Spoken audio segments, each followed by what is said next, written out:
قانونی سطح پر تمام انسان برابر ہو، یہ پہلا تقاضا ہے نظام مصطفیٰ کا۔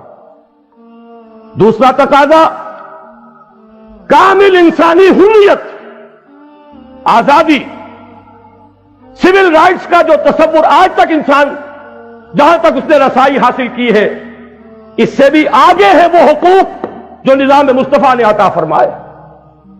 نظام مصطفیٰ میں کہیں کوئی سیفٹی لاس کی گنجائش نہیں تھی، کسی کو محض شک پر گرفتار نہیں کیا جا سکتا تھا، کسی کے لیے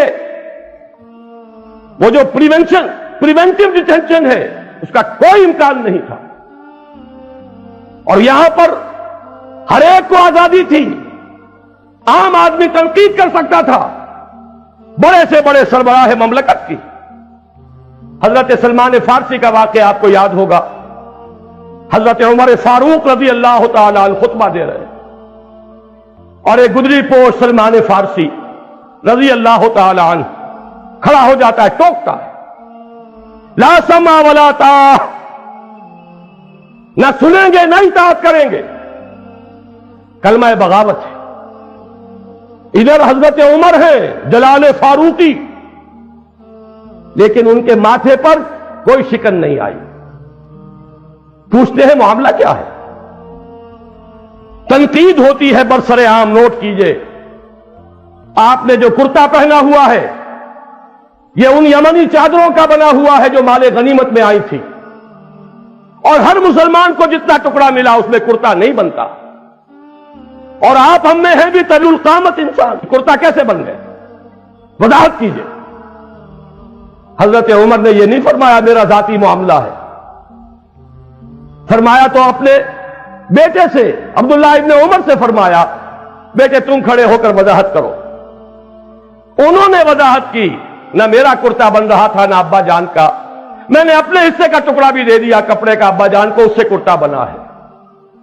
اب وہاں کی جمہوریت میں opposition for the sake of opposition نہیں تھی، تنقید تھی شدید ترین، لیکن جب وضاحت سامنے آ گئی فوراً فرماتے حضرت سلمان فارسی رضی اللہ تعالی عنہ، الآن نسمع و نطیع، ہاں فرمائیے اب ہم سنیں گے اور اطاعت کریں گے۔ یہ نظام ہے، دنیا اسے ترس رہی ہے۔ ذرا یاد کیجئے، آیا تھا ایران کا سفیر مدینہ منورہ میں، پوچھتا ہے لوگوں سے اینا ملککم، تمہارا بادشاہ کہاں ہے؟ جواب ملا لیس لنا ملکن بل لنا امیر، ہمارا کوئی بادشاہ نہیں ہے، ہم نے تو جڑیں کھود دی ملوکیت کی۔ حضور نے فرمایا تھا ہلک کسریٰ ولا کسریٰ بعدہ، کسریٰ ختم ہو گیا، کوئی کسریٰ نہیں ہوگا۔ لیکن یہ کہ تاریخ میں امت مسلمہ نے پھر دوبارہ کسریٰ بنا لیے، پھر ملوکیت کے ایوان سج گئے۔ بہرحال اسے جواب دیا گیا تھا سفیر ایران کو، ہمارا کوئی بادشاہ نہیں، ہمارا ایک امیر ہے۔ وہ امیر کہاں ہے؟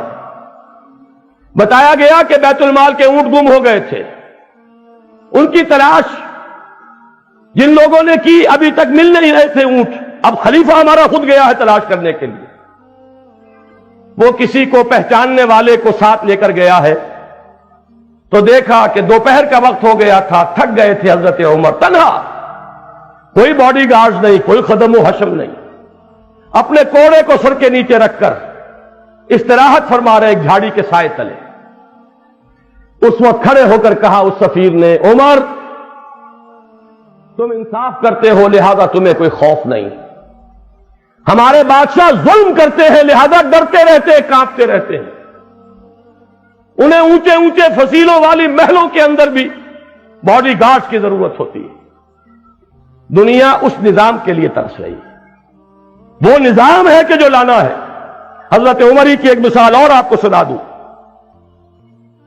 حضرت سعد بن ابی وقاص رضی اللہ تعالی عنہ نے، جو گورنر تھے ایران کے، اور گورنر اس لیے تھے کہ خود ہی فاتح ایران تھے، انہوں نے صرف یہ کیا کہ اپنے مکان کے باہر ڈیوڑی بنا لی، ایک دربان کھڑا کر دیا، جو پرچہ نویس تھے انہوں نے خبر بھیج دی دارالخلافہ میں، حضرت عمر فاروق کی خدمت میں اطلاع پہنچ گئی، سعد نے اپنے گھر کے باہر ڈیوڑی بنا لی ہے اور دربان کھڑا کر دیا.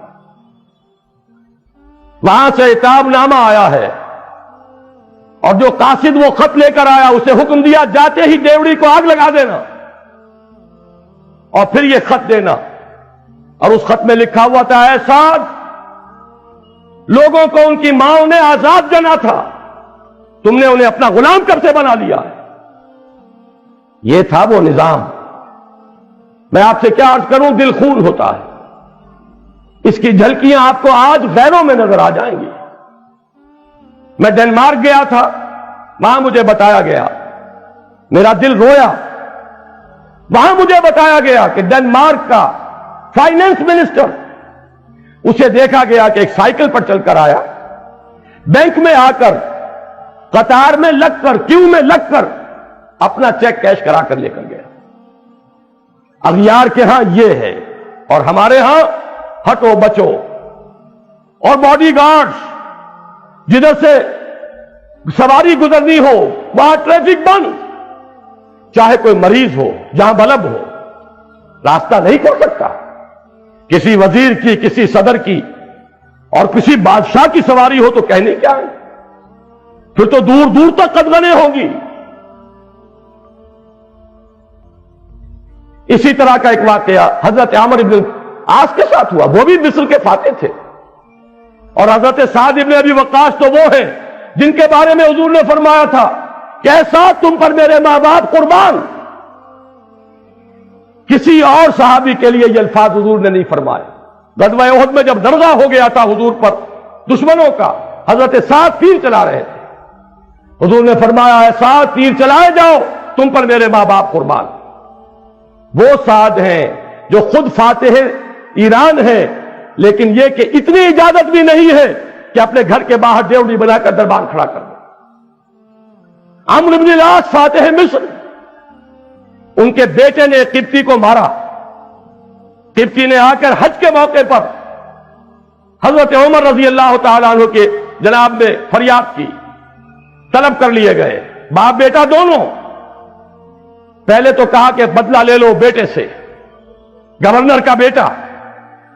اس کے بعد فرمایا کہ ذرا گورنر کو بھی ایک دو رسید کرو، اس لیے کہ اس بیٹے کو جو جرت ہوئی ہے اسی لیے ہوئی ہے کہ میرا باپ گورنر ہے. اس قبطی نے ہاتھ جوڑ دیے، جناب میرا قصاص مجھے مل چکا ہے، میرا بدلہ مجھے مل چکا. یہ ہے وہ نظام جو محمد الرسول اللہ نے دیا، جو خلافت راشدہ میں قائم ہوا. وَتَصْلِيَةُ جَحِيمٍ إِنَّ هَذَا لَهُوَ حَقُّ الْيَقِينِ فَسَبِّحْ بِاسْمِ رَبِّكَ الْعَظِيمِ.